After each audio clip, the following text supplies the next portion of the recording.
अमीर बेटी का सौदा। अमीर बाप की बेटी शिल्पी को मुकेश पसंद होता है, लेकिन दोनों के बीच हैसियत की दीवार खड़ी होती है। और फिर कहीं नौकरी कर लो ना, क्या हमेशा ये लोहे की सलाखों के पीछे भागते रहते हो? कितनी मेहनत करते हो। शिल्पी, नौकरी से कुछ नहीं होगा। तुम लोगों की हैसियत तक पहुंचना है तो अपना ही बिजनेस करना पड़ेगा, वरना तुम्हारे पापा किसी और से तुम्हारी शादी करवा देंगे। अच्छा, ऐसे किससे करवा देंगी? मैं तो तुमसे ही शादी करूंगी। बोल दिया तो बोल दिया, बस। मुकेश उस बेचारी को समझाता भी तो क्या। दुनिया के रीति रिवाजों से काफी दूर थी शिल्पी। भले ही बड़े बाप की बेटी, लेकिन सादगी इतनी कि क्या कहना। बेटा शिल्पी, कल तुमको देखने लड़के वाले आने वाले हैं, तैयार रहना। मैंने तुम्हारी माँ को समझा दिया है। घर के सारे नौकर चाकर को वो समझा देगी कि स्वागत कैसे करना है। कैसी बात कर रहे हैं पापा? मैं तो मुकेश से प्यार करती हूँ, उसी से शादी करूंगी। मैंने आपको बताया था ना। मुकेश किसका बेटा है? वो स्टील किंग सिंघानिया का, या वो जो बड़े ज्वेलरी वाले हैं मेहता, उनका? नहीं नहीं पापा, वो अपना ही काम करता है, लेकिन एस्टेब्लिश नहीं है अभी। पापा, वो आपके पास तब आएगा जब कुछ बन जाएगा। आप प्लीज थोड़ा सा वक्त दे दीजिए। पिता को शिल्पी की बात पर गुस्सा आ जाता है। वो उससे कुछ नहीं कहते और शिल्पी की माँ के पास जाते हैं। ये संस्कार देकर बड़ा किया तुमने शिल्पी को, और कैसे मैं किसी भिखारी के साथ उसकी शादी कर दूं? कौन है ये मुकेश? मैं जानती हूँ, बड़ा ही होनहार लड़का है।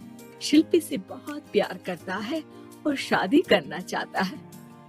अरे ऐसे कैसे मैं किसी से भी अपनी बेटी की शादी कर दूं?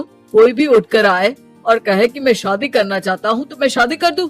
कान खोल कर सुन लो, कल उसे अच्छे से तैयार कर देना, क्योंकि जो लड़का मैंने देखा है शिल्पी के लिए, वो करोड़पति घर का बेटा है, समझी? लाख मना करने पर भी शिल्पी को उस लड़के से मिलवाया जाता है जो उसके पिता ने उसके लिए देखा था। देखिए, मैं किसी और से प्यार करती हूँ और उसी से शादी करूंगी। ये तो बहुत अच्छी बात है कि तुम किसी और से प्यार करती हो, क्योंकि मैं भी किसी और से प्यार करता हूँ। लेकिन शादी तो हम दोनों को ही करनी होगी, जानती हो ना, ये बिजनेस और ये सारा कुछ। शिल्पी को समझ में नहीं आता कि वो क्या कह रहा है, लेकिन वो समझ जाती है कि वो लड़का भी किसी और से प्यार करता है। पिताजी, वो भी कह रहा था कि वो किसी और से प्यार करता है। हाँ तो करने दो ना, हमने तो नहीं रोका। तुम अपना देखो, शादी के लिए हाँ कर गया है वो। लेकिन क्यों? अरे वो और मैं दोनों ही एक दूसरे से प्यार नहीं करते, फिर शादी क्यों कर ले? पापा, एक बार सिर्फ मेरे कहने पर आप मुकेश से मिल ले। पिता शिल्पी के कहने पर फॉर्मेलिटी के लिए ही सही, लेकिन मुकेश को घर बुला लेती है। देखो, ज्यादा वक्त नहीं दे पाऊंगा। ये बताओ कि शादी के बाद कहाँ रखोगे उसे? 2 कमरे के मकान में? नहीं सर, मैंने 2 साल के बाद का सारा प्लान कर लिया है। मैंने आयरन इंडस्ट्री खड़ी करने के लिए पूरा ब्लूप्रिंट तैयार किया है। मेरी खुद की जगह है दादाजी की, बस थोड़ा फंड का अरेंजमेंट हो जाता तो काम शुरू कर देता। अच्छा, मतलब तुम यहाँ फंड रेज करने आए हो? मुकेश समझ जाता है कि उसके पिता शिल्पी की शादी उससे कराने के मूड में नहीं है। फंड आप कभी दे भी नहीं पाएंगे मुझे तो सिर्फ शिल्पी चाहिए। मैं उसके बिना नहीं रह सकता सर। मैं उसे बहुत खुश रखूंगा। वो तो हर पति का धर्म होता है। वो तो मैं किसी से भी उसकी शादी करा दूं, वो उसे खुशी रखेगा। लेकिन देखो, मैं ज्यादा बात को घुमाना नहीं चाहता। वो बड़े घर की लड़की है, उसे काम काज की आदत नहीं। अभी वो समझ नहीं रही, लेकिन तुम तो समझो। मैं किसी भी हालत में शिल्पी की शादी तुमसे नहीं करवा सकता। मुकेश पिता से लाख मन्नत करता है, लेकिन वो नहीं मानती।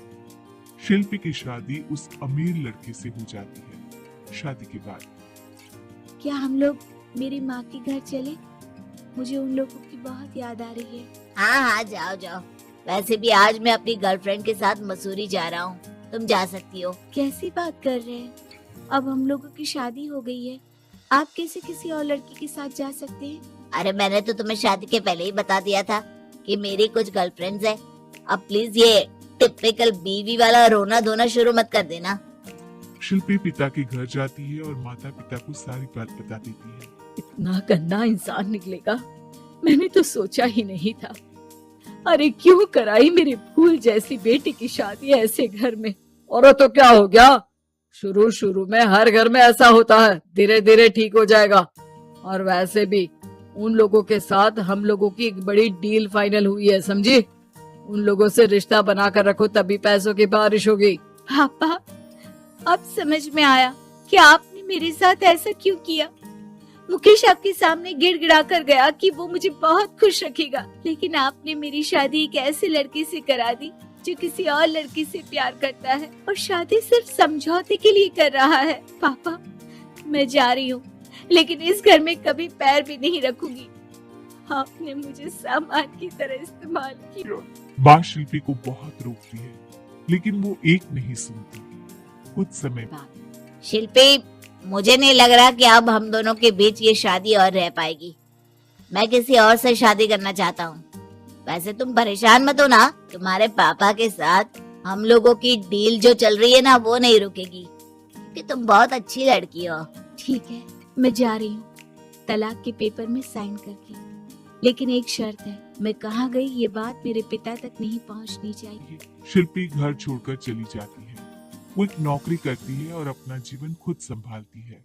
लेकिन एक दिन शिल्पी जी, आपसे मालिक मिलना चाहते हैं। मुझसे क्यों? शिल्पी मालिक के कमरे में जाती है, जहाँ सामने मुकेश होता है। अरे आपको देखकर बहुत खुशी हुई, बहुत बड़े आदमी बन गए। थैंक्स, पर तुम्हें नौकरी करने की क्या जरूरत पड़ गई। मैंने तो सोचा भी नहीं था कि तुम मेरी शिल्पी होगी। तभी वहाँ शिल्पी के पिता आ जाते हैं। शिल्पी, तुम्हारे बारे में माँ से पता चला। घर चलो बेटा, मुझे माफ कर दो। मुकेश, मैं यहाँ अपनी कंपनी के काम के लिए आया हूँ। तुम्हारी कंपनी की डील अगर हमें नहीं मिली तो हम बर्बाद हो जाएंगे। वैसे अब तुम चाहो तो शिल्पी की शादी मैं तुमसे कराने को तैयार हूँ। बस करिए पापा, ये क्या सौदा लगा रखा है आपने। जिस कंपनी से आपकी डील हो, अपनी बेटी की शादी उसी के घर करा देते हैं। शिल्पी मुकेश से माफी मांगती है और वहाँ से जाने लगती है कि मुकेश उसे रोक लेता है। रुको शिल्पी, ये सब कुछ तुम्हारे लिए है। ये कंपनी, ये नाम सिर्फ तुमसे शादी करने के लिए ही खड़ा किया था। मैं आज भी तुमसे बहुत प्यार करता हूँ। मेरे आने वाली वीडियो को आप बहुत प्यार देना और आपका तहे दिल से शुक्रिया। आपने हमारी वीडियो को पूरा देखा और इससे आपने कुछ ज्ञान हासिल किया। कार्तिक किड्स चैनल्स को सब्सक्राइब जरूर करें। धन्यवाद।